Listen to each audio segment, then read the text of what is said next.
कंवरिया भोले बाबा जोगिया हो राम।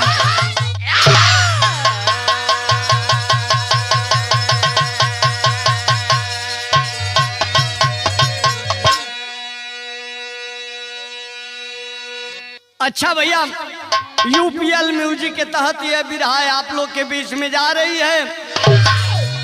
हमें उम्मीद ही नहीं, पूरा विश्वास है, भरोसा है कि आप लोग जरूर पसंद करेंगे और अपने भाई को अपना प्यार दुलार आशीर्वाद देंगे। 4 लाइन बिरहा में भूमिका भैया कैसे।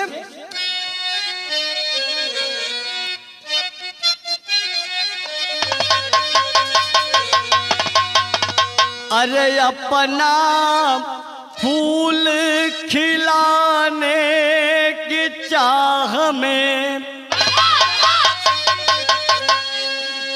अपनों का बाग उजाड़ देते हो क्यों। अपने स्वार्थ में पड़ के पावन रिश्ता में दाग लगा देते हो क्यों। अपने खुशी के लिए दूसरों पे जुल्म ढा देते हो क्यों। अरे ढोंग तांत्रिक पर विश्वास करके खुद के घर में आग लगा देते हो क्यों।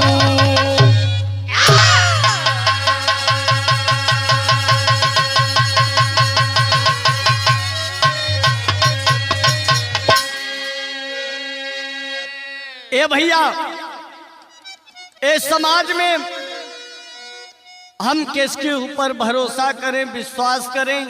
इन गजल का नमूना लगल बिरहा में भैया कैसे। प्रेमी कहता है, क्या कहला भैया।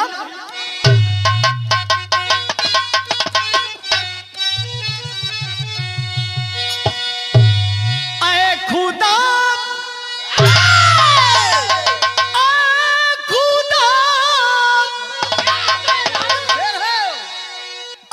खुदा तुझसे अर्जी लगाऊं। ऐ खुदा तुझसे अर्जी लगाऊं। ऐ खुदा तुझसे अर्जी लगाऊं।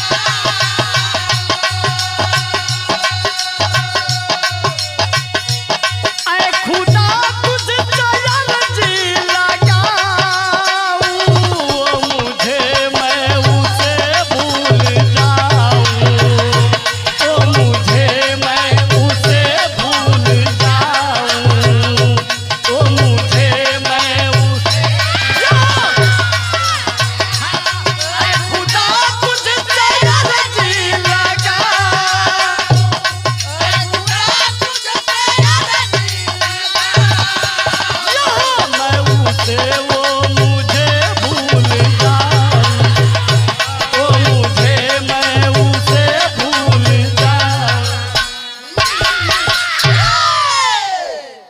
गजल का नमूना रहल।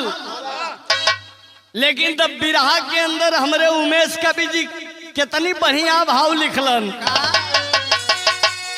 किसके ऊपर भरोसा करें। अरे क्या भरोसा, अरे क्या भरोसा, क्या भरोसा मन में जलती आग। क्या क्या भरोसा,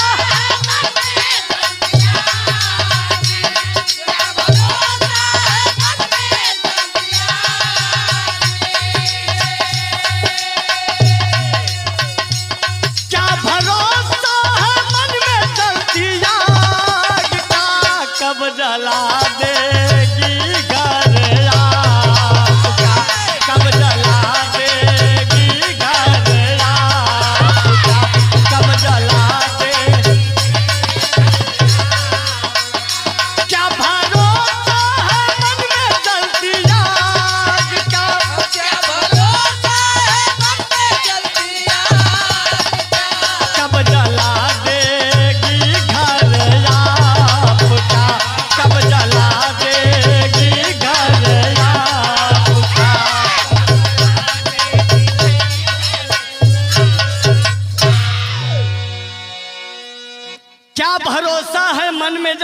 आग का, कब जला देगी घर आपका। इस समाज में के करे अंदर का चलत हो मन में, ओ केहू है जान सकला, हम आप ना जान सकल जाला। इहवा से नजम के अंदर भाव लगल भैया बाबा।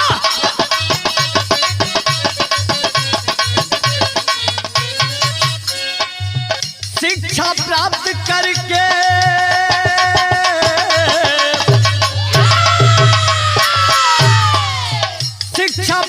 करके मानव शिक्षावान बने, पुत्र की चाह में इंसान से हैवान बने।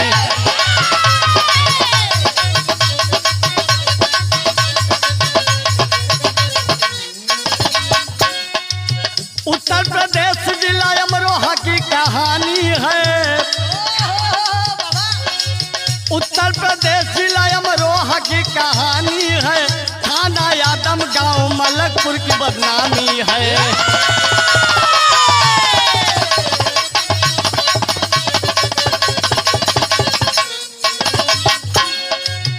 रमेश दो पुत्र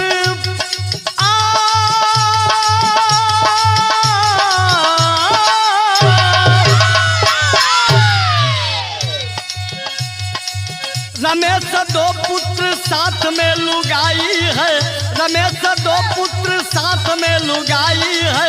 कैलाश लखन जैसा छोटा एक भाई है।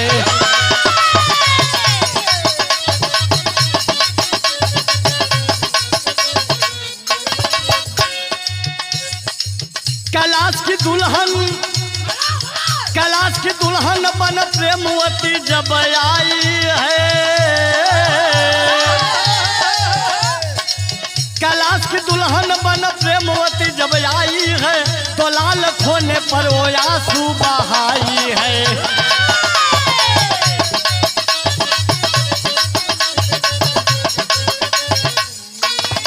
ए भैया कहानी को समझ ले में, उत्तर प्रदेश में जिला अमरोहा पड़ता है। उसी जिला अमरोहा में थाना यादमपुर में एक छोटा सा गांव, जिस गांव का नाम बतलाया गया मलकपुर। उसी मलकपुर की घटना है बाबूजी। मलकपुर गांव के रहने वाला रमेश अपने दो पुत्र, एक 1.5 साल का लड़का रहल, एक 4 साल का लड़का रहल, अपने दुल्हन के साथ में, और एक छोटा भाई लक्ष्मण जैसा जिसका नाम कैलाश बतलाया गया। कैलाश के साथ में अपने बीबी बच्चों के साथ में, अपने छोटे भाई कैलाश के साथ में रमेश अपनी जिंदगी को गुजर बसर कर रहा है। बड़ा हंसी खुशी जिंदगी बसर होते गंगाधर भैया। लेकिन तो वो समय आ गई जब छोटका भाई कैलाश के सर पर सेहरा बदल हो। रमेश अपने छोट भाई कैलाश के बियाह कैलन, और जब बियाह कैलन तब प्रेमवती नाम का दुल्हन घरे में आयल है। आज जब प्रेमवती नाम का दुल्हन आयल घरे में भैया बाबू चचा लोग, समय धीरे धीरे 3-4 साल बीतल हो। वही 3-4 साल के समय में एक ठे घटना घटल। घटना ही घटल गंगाधर भैया कि प्रेमवती की गोद से पहला लड़का जवन पैदा भयल 15 दिन जी के मर गल। दूसरका लड़का पैदा भयल 1 महीना रह के जी के मर गल। परिवार में शोक का लहर हो गई। एक लाइन गीत लगल गंगाधर भैया कैसे, वह गीत बा, अरे सब कर खूनवा,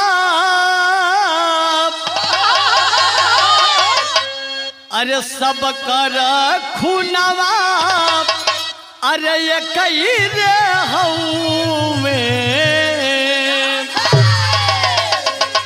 अरे सब कर खूनवा, अरे ये कई रे हूँ में, धारा मावाया लगा आ लगा बा, धारा मावाया लगा आ लगा बा।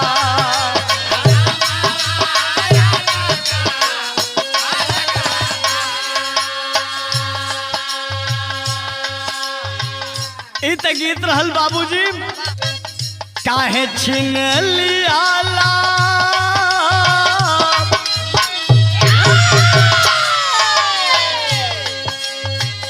काहे छीन लियाला दई केल नामा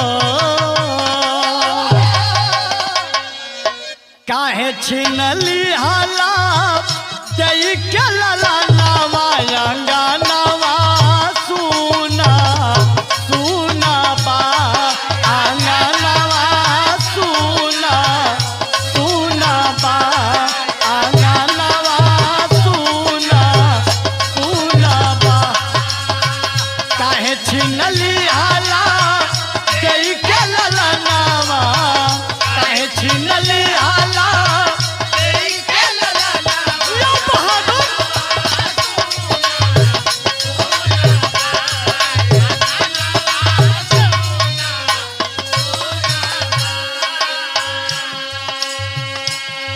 और एक लाइन प्रेम होती कहली कहली का 4 दिन खातिर काहे बनवला तू माई 4 दिन खातिर काहे बनवला तू माई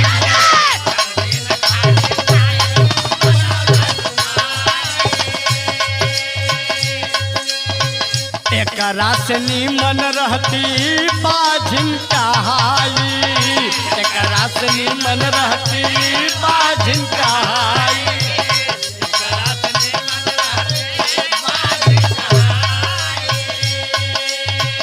झर झर बरसेला आ दुनो रे नयनमा झर झर बरसेला दुनो रे नयनमा अंगनवा सुना सुना बा अंगनवा सुना सुना बा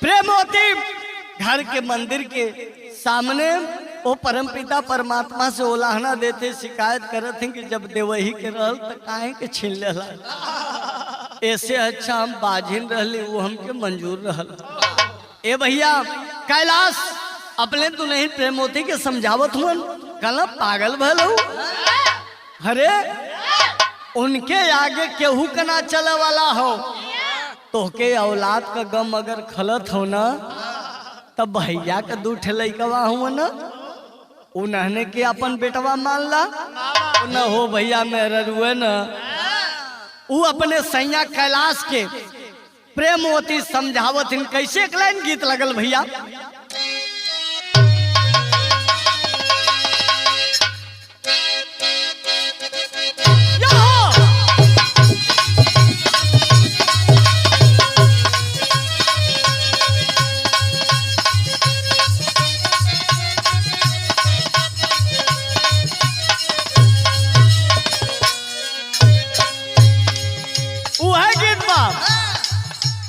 अरे चिड़ैया बन के उड़ गईले ई त गीत रहल लेकिन वो प्रेमवती दुल्हन अपने सैया कैलाश के समझावत है क्या कली भैया अरे स्वामी से अपने कहे लगली अरे स्वामी से अपने कहे लगली दिलवा के बात हो स्वामी से अपने कहे लगली दिलवा के बात हो स्वामी से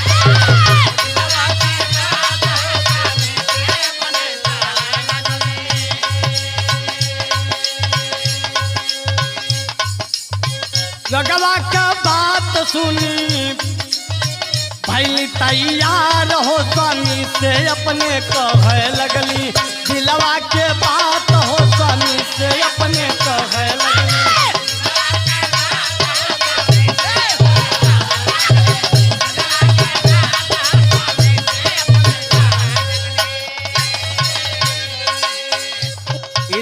भूले सैया ये तो गलती कही ना। भैया का लइका नहीं होई है तोहार हो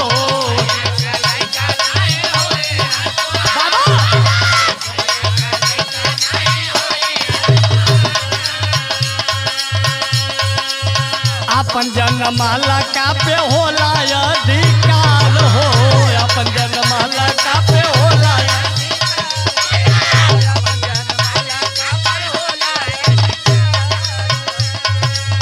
तिरिया का बात सुनी तिरिया का बात सुनी पहले तैयार हो स्वामी से अपने कहे लगली तिलवा के बात हो स्वामी से अपने कहे लगली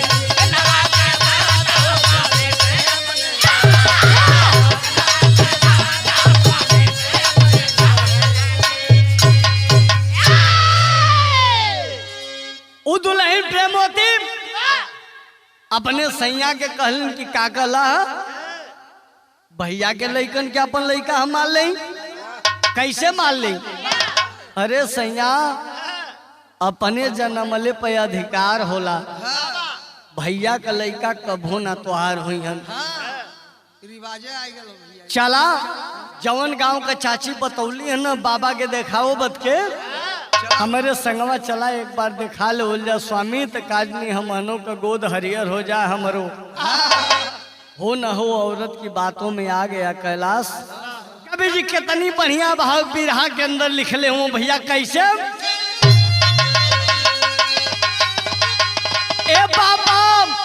ए बाबा तारी राउर गोल कैदा अंगनाया जोर बाबा तारी राउर गोल कैदा अंगनाया जोर बाबा तारी राउर गोल कैदा अंगनाया जोर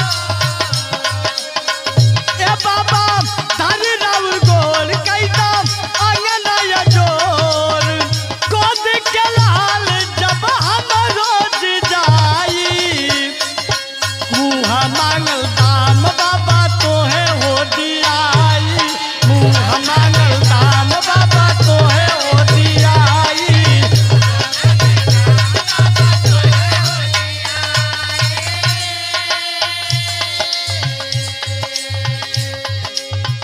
दोनों प्राणी जा करके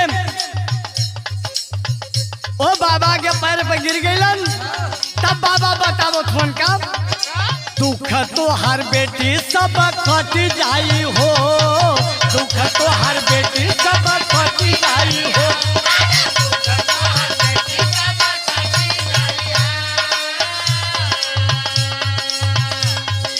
बाकी एगो बकरा के बलि चाहिए हो बाकी एगो बकरा के बलि चाहिए हो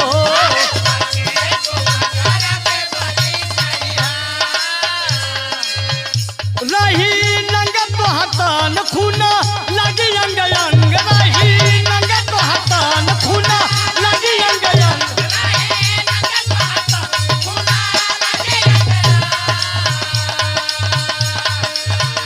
रही नंग तो हतन खूना लगी अंग अंग रति अंग गंगा मेली हनाई मुँह मांगल दाम बाबा तोहे हो दियाई मुँह मांगल दाम बाबा तोहे हो दियाई मुँह मांगल दाम बाबा तोहे हो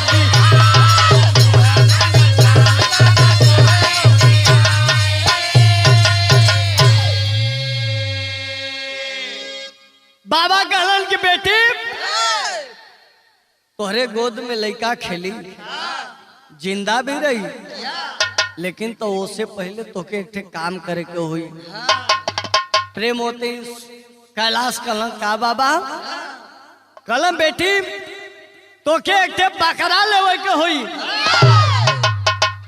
और बकरा के ले जाए कि आधी रात के गंगा जी के तीरे ओ बकरा के बलि देवे को हुई ओ बकरा के काट के थाली में खून रोप के और वो खून से तोके पूरे शरीर पर नहाए के हुई आ कुछ देर बाद बकरा के खून से नहले के बाद कुछ देर बाद तोके गंगा स्नान करे के हुई आज जब गंगा स्नान करबू ना तो साचो में बता दे कि लड़का जौन पैदा हुई वो जीवित पैदा हुई तो हर गोद हरियर हो जाई, मरबे नहीं करी। ए भैया बाबा के बतौले अनुसार आधी रात के गंगा जी के तीरे पहुंचल गंगा दरबैया तब विदेशिया के अंदर भाव कैसे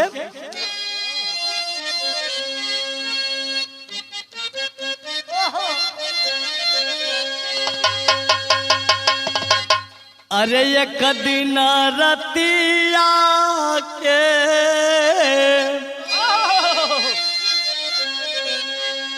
डोंगी वाली बतिया से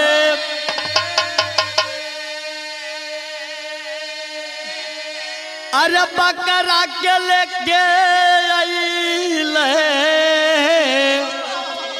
गंगा जी के तीरवा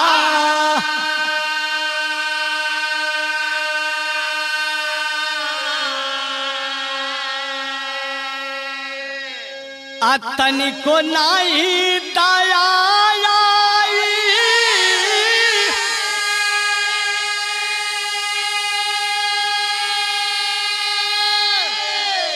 रोवली गंगा माई हो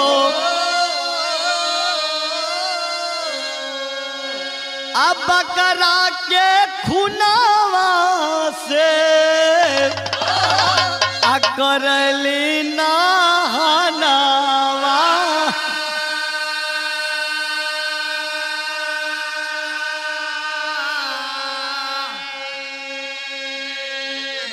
ए भैया बकरा लेके कैलाश और कैलाश का दुल्हन प्रेमवती जब गंगा जी के तीरे आए हन, बाबूजी बकरा को काट करके थाली में खून रोप करके वो प्रेमवती उस खून से स्नान करती है, पूरा खून शरीर पे लगाती है। 5-10 मिनट बाद जा करके गंगा स्नान करती है और गंगा स्नान करने के बाद जब घर पे आती है बाबूजी समय कुछ बीतल। आज जब समय कुछ बीतल तब भैल का भैया रस पीड़ा वाली जब उठली दर्दिया हो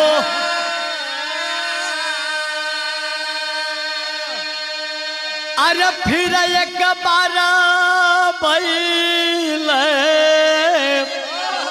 अमुअला ला नवा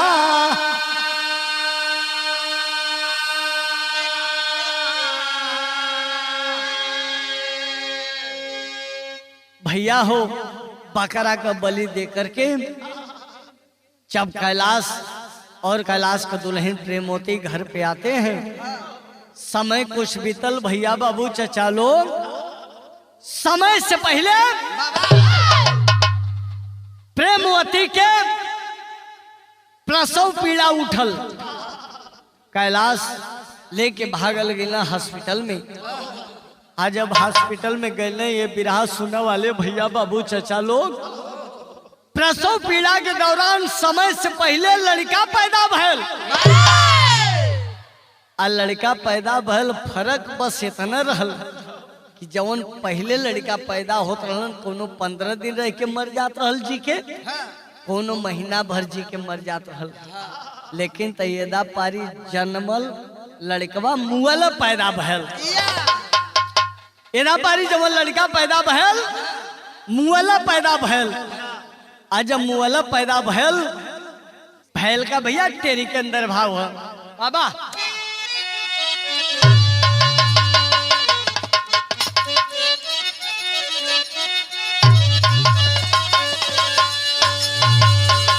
अरे ढोंगी क्या, अरे ढोंगी क्या बचई है जनमा, अरे ढोंगी क्या बचई है, वो ढोंगी का तब बचई है जनमा। अरे तारे तरी कबहू विधि का लिखनवा लिखनवा लिखनवा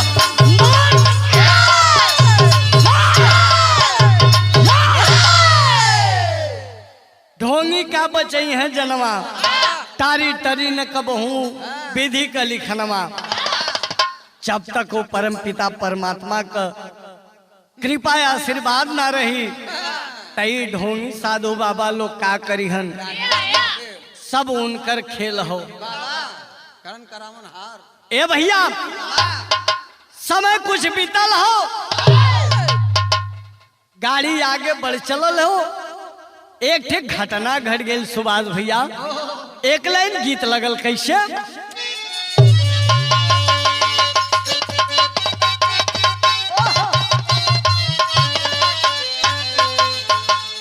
है गीत बाम।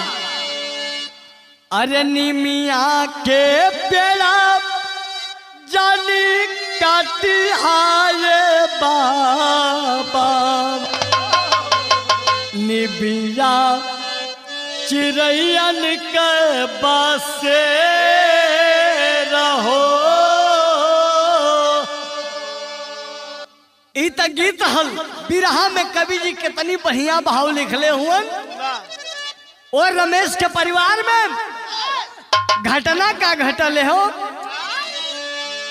अरे देवर भाभी काम कर गई शिवानवा,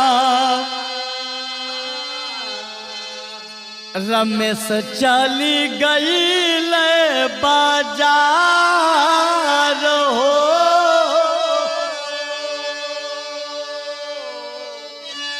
आईली जाबा घर नाही पवली लाला नावा, आईली जाबा घर नाही पवली लाला नावा, आईली जाबा घर नाही पवली लाला नावा।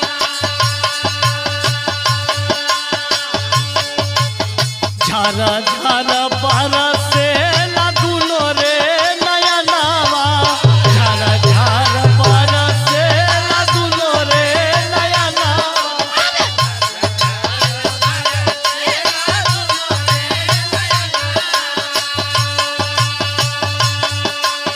मिली सभा खोजे तबा लगल शिवनवा, पापा रोवैया के फार हो, पापा रोवैया के फार हो, पापा रोवैया के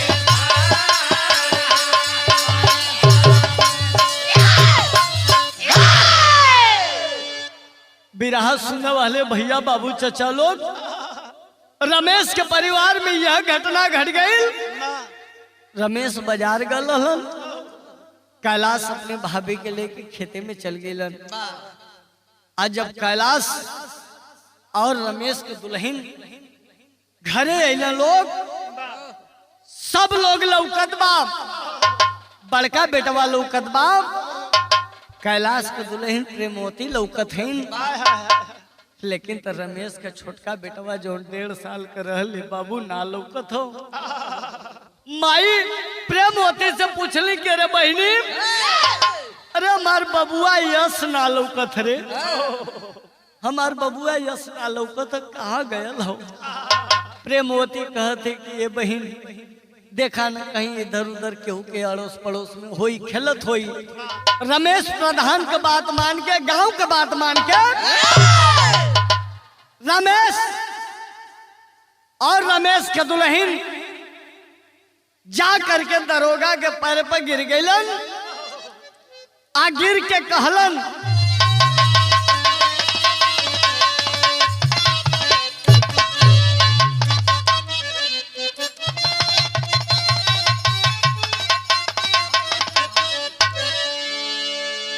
रोवे साहब कधाई के चरनावा, ललनवा साहब खोज रे देबा हो। रोवे साहब कधाई के चरनावा, ललनवा साहब खोज रे देबा हो।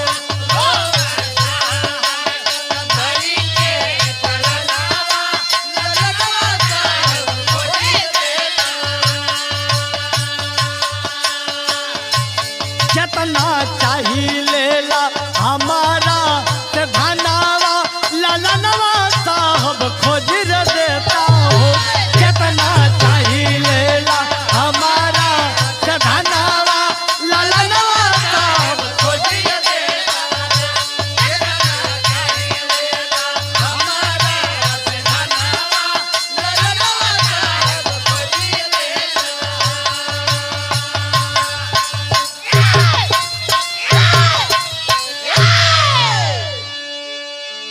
दोनों परानी रोवत हुअन। कहला साहब जितना रुपया पैसा चाहे साहब ले ला, लेकिन तो हमारे बचवा के ढूंढता है साहब। दरोगा साहब हरकत में आ गए और पूरे पुलिस को, जो थाने में जितने भी पुलिस थे, सबको आदेश दिए कि चलो हमारे साथ, जल्दी बच्चे का पता लगाना है। कैसे गंगाधर भैया पापड़ के अंदर भाव लगल।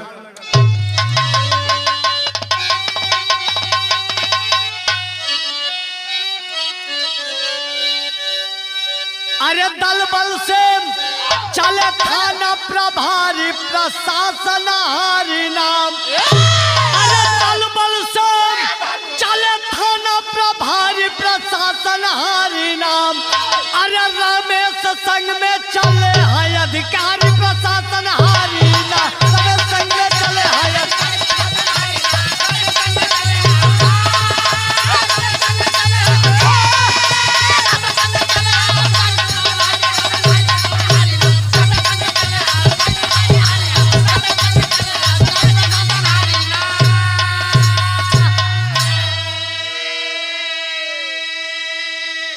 अरे एक व्यक्ति से साहब अली हल बयान हो।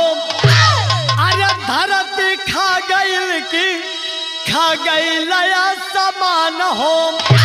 अरे मिला नहीं सबूत पुलिस भैलचारी प्रशासनहारी नाम। अरे जर जर रोवे बापयो महतारी प्रशासनहारी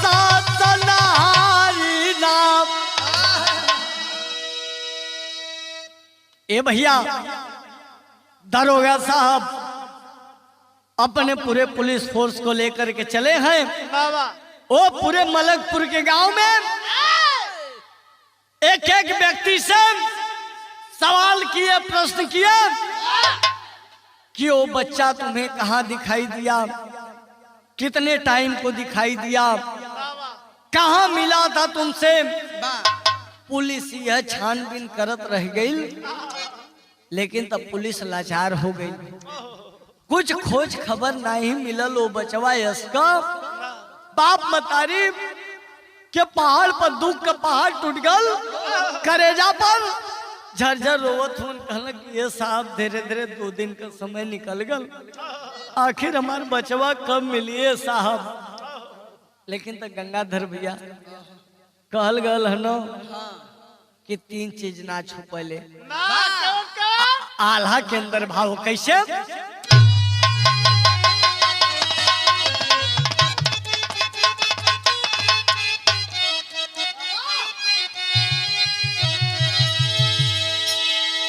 कहल गल हो अरे लाख चतुराई कर ले, अरे लाख चतुराई कर ले। अरे चाहे कौन आदमी भैया लाख चतुराई।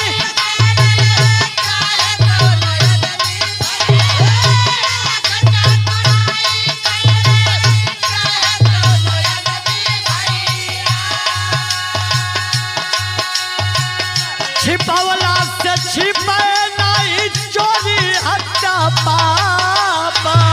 छिपवला से छुपे नहीं चोरी हत्या पाप।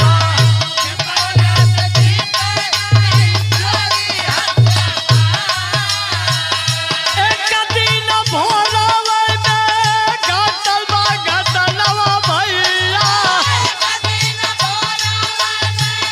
घटल बा घटनवा भैया।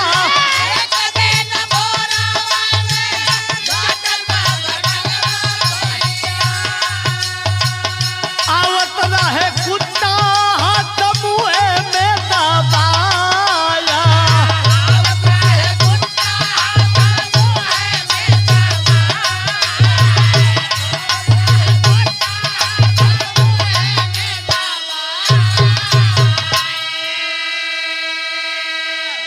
बारे कवि जी कितनी बढ़िया भाव लिखलन। लाख चतुराई करे चाहे कोनो आदमी भैया। कहली न गंगाधर भैया के 3 चीज कभी नहीं छूगा, चोरी हत्या पाप। खुले आपसे आप आदमी करके भले अपने मन से निकाल देवे कि सब भुला गल हो, लेकिन तो तोहरी यहाँ से भुला गल हो, लेकिन तो परम पिता परमात्मा के यहाँ लिखल हो, उसका सजा तो मिलना है। आज नहीं कल सजा मिलनी है। ये 3 चीज का भोर आई छुपल। ए भैया, एक दिन भोरवा का समय रहल, मलकपुर के गांव को कुछ लोग गईना सिवान की ओर। आज जब सिवान की ओर गईना, बिरहा सुनने वाले भैया बाबू चचा लोग देखलन कि एक थे कुत्ता अपने मुहवा में एक थे हाथ का पंजा दबौले चली आवत हो। दबौले चली आवत हो। गांव का लोग जब देखलन, तुरंत रमेश के खबर दहलन। आज जब रमेश के खबर दहलन तो यहाँ सदर के अंदर भाव भैया कैसे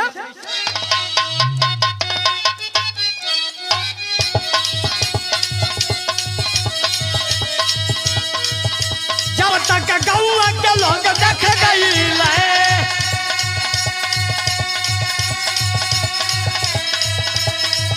अरे सब मिल कुत्ता को लिए दौड़ाया।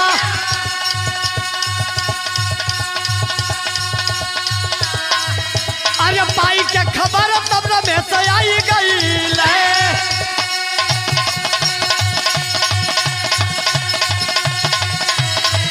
अरे दारोगा के देहल हो फोनवा मिलाया।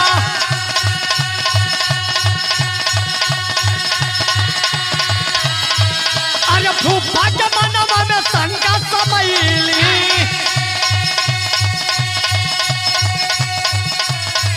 अरे चाची प्रेमवती पर लगाया इल्जाम।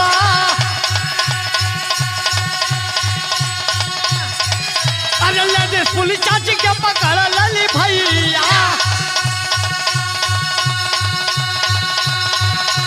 अरे मारे डंडा पूछा लगली खुद खुद बयाना।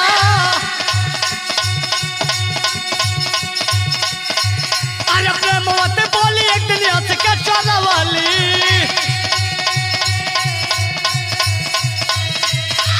अरे ताते घर तनवा दली घर में मुआया।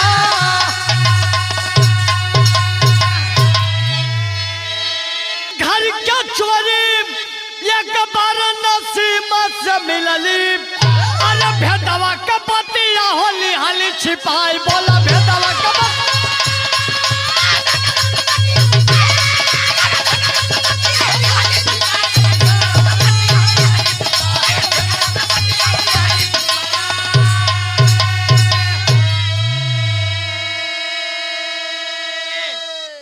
ए भैया, जब गांव के लोग वो हाथ का पंजा जब कुत्ता दबौले मुंह में आवत बिरहा सुनने वाले भैया बाबू चचा लोग गांव के लोग देखलन, तुरंत रमेश के बोलौलन। आज जब रमेश के बोलौलन, रमेश जब दौड़ल दौड़ल अलन, बिरहा सुनने वाले भैया बाबू चचा लोग जब मुंहवा में कुत्ता के हाथ का पंजा देखलन तो करेजवा मुंहे में आगल कहना कि आए हो ऐसा तरह ना हमारे बेटवा का हाथ बा। भैया करेजा मुंहे में आगल रमेश के, तुरंत दरोगा साहब के फोन कैलन। आज जब दरोगा साहब अलन, चारों तरफ खोजबीन होखे लगल कि आखिर वो हाथ का पंजा कुत्ता के मुंह में कहां से आयल। लगत हो कि कहीं यह कहीं लाश छिपावल गई हो। दरोगा साहब पूरी पुलिस फोर्स को लगा दिए। बिरहा सुनने वाले भैया बाबू चचा लोग पूरी पुलिस फोर्स खोज रही है, मगर कहीं भी लाश का पता नहीं चला। कुत्ता को लोग दौड़ा दिए। कुत्ता अपने मुंह से वो हाथ का पंजा छोड़ करके भाग गया। आज जब भाग गया तब बाबू का परनवा करजवा मुँह में आ गल, हथवा लेके कलर के भगवान कहीं ऐसा न होगा कि हमारे बेटवा का हो खाओ। बिरहा सुनने वाले भैया बाबू चचा लोग, पुलिस प्रशासन लाचार हो। उल्लास कहीं मिलत ना है बचवा यसकाओ। परेशान हो गए कि आखिर कैसे पता करें। रमेश का जवन फूफा रहल ऊ जाए के दरोगा साहब से कहलन कि ये साहब आप लोग तो शक के आधार पर न कार्रवाई करला। दरोगा साहब कहल हाँ बोलिए। कहल ये साहब हमारे एक जानी पे शक बा, अगर शायद वहां से छानबीन करा तो कुछ मिल सकला। दरोगा साहब की आंखों में चमक आ गई। बाबूजी बोले जल्दी बताइए। बोले साहब आप लोग सब जगह ढूंढ निकलला, सब जगह खोजला, कहीं बचवा ना मिलल, न बचवा के लाश मिलल। सबसे पूछला ये साहब, लेकिन तो एक बार कैलाश के दुल्हन प्रेमवती से पूछा, उसे पूछा काज नहीं कुछ सच्चाई सामने आ जाए। दरोगा साहब की आंखों में चमक आ गई। बाबूजी बोले आप सही बोले, हम लोग शक के आधार पे ही छानबीन करते हैं। और तुरंत दरोगा साहब महिला पुलिस को आदेश दिए कि जाओ प्रेमवती को गिरफ्तार करके लाओ। गंगाधर भैया जब प्रेमवती गिरफ्तार करके लियावल गई, आज जब सख्ती से पुलिस पेश आई, महिला पुलिस जब लगल मारे गाय की तरह डिड़ियाए लगल। कल ये साहब हम कुल बता देते मारा मत साहब, हम पूरा भेदवे बतावत हिला। लगल बतावे भैया कैसे खड़ी के अंदर भाव है।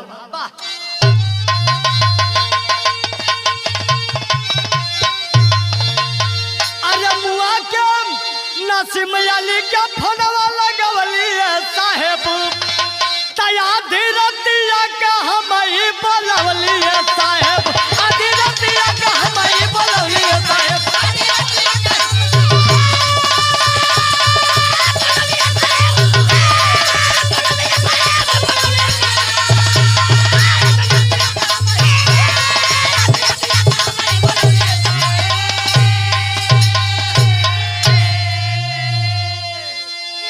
दिनवा के समय रहल, छोटका बचवा यह समय पजरवा रहल। आइए साहब बाबा के बतौले अनुसार वो बचवा का गर्दन हम ईट के ये साहब वही समय गर्दनवा मरोड़ के हम बचवा के मुआ देली, आ मुआ के बोरा में कई के भूसौला वाले घर में रख देली ये साहब। आधी रात जब भयल ओ बाबा नसीम अली के हम बोलौली है साहेब, आ उनके बुलाए के बचवा के भूसौला वाले घर में से निकाल के साहब ये बाबा बतौले रहलन। बकरा वाला जुगाड़ सक्सेस ना भले साहब। नसीम अली बाबा कहलन कि ये बार बकरा से तो तुहार दुख पार ना भल, लेकिन एक मासूम बच्चा का अगर बलि देबू तो काज नहीं के तोहरे गोद में लड़का जी जाए। बिरहा सुनने वाले भैया बाबू चचा लोग प्रेमवती बतावत है ए साहब, बाबा के बतौले अनुसार वो बचवा के हम आधी रात को ऊख के खेत में लेके गईली है साहब। आज जब ऊख के खेत में लेके गईली, बाबा के बतौले अनुसार अपने हाथे से करेजवा ओकर चीर के करेजवा निकाल ले लिए साहब, और खुनवा थरिया में रोप के साहब अपने शरीरिया पे स्नान कैली। स्नान करने के बाद हम अपने हथवा से वो बचवा का 7 टुकड़ा कैलिए साहेब। विराट सुनने वाले भैया बाबू चचा लोग, जौने समय इतनी बात प्रेमवती दरोगा साहब के सामने बयान दहलीन। दरोगा साहब कहल कि आखिर वो लाश कहाँ छुपाई है, चल के दिखा। प्रेमवती और नसीम अली को गिरफ्तार किया गया। दोनों को पकड़ करके जब दरोगा साहब ऊख के खेत में लेके गईलन, वहां बचवा के जब लाश देखल रमेश तो बहल का भैया, अरे कैली काम जैसे जैसे अरे पापी बतवलन, अरे हमारे ही हाथवा से पाप करवलन।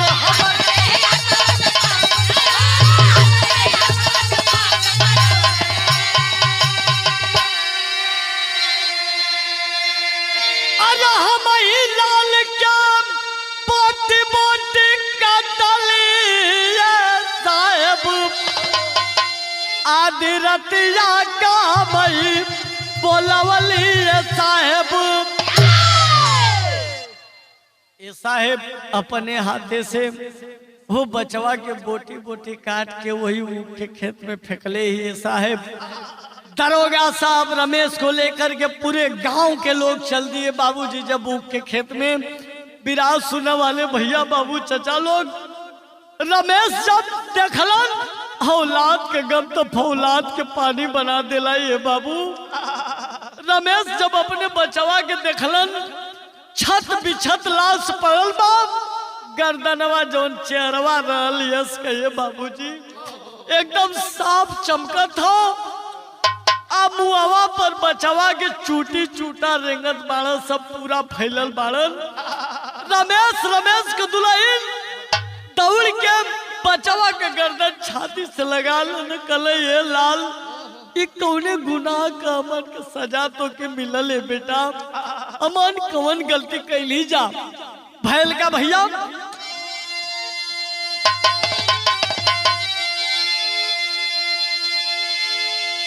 अरे सुन के बात रमेश गिर बहराई हो, अरे तब तक माई बोली हजलाई, तब तक माई तो बोली हजलाई।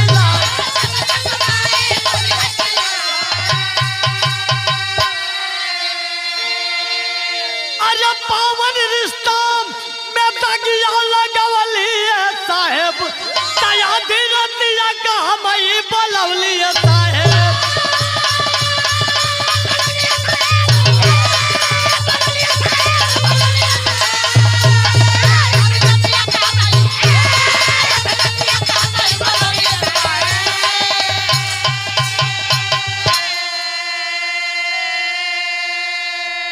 बिरहा सुनने वाले भैया बाबू चचा लोग, रमेश के दुल्हन बचवा के गर्दन लेके छाती से लगा के रोवे लगलन।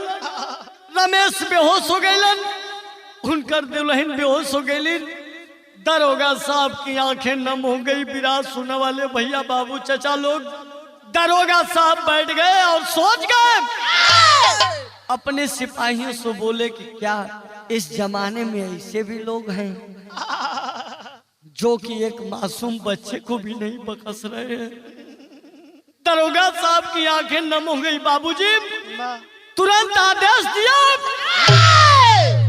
कि दोषियों को कड़ी से कड़ी सजा दी जाए। नसीम अली बाबा गिरफ्तार हुए और प्रेमवती गिरफ्तार हुए। दोनों आज भी सजा काट रहे हैं। यही से बिरहा का कहना गुरु घराने का परिचय कैसे भैया।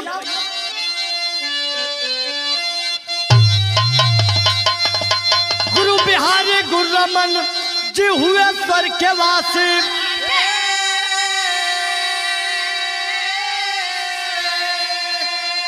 अरे श्यामा सीताराम भरत अरे जिनके अभिलाषी हो।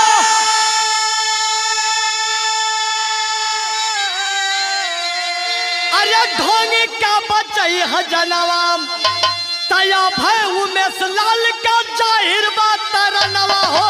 ढोंगी का बचई है जनवा।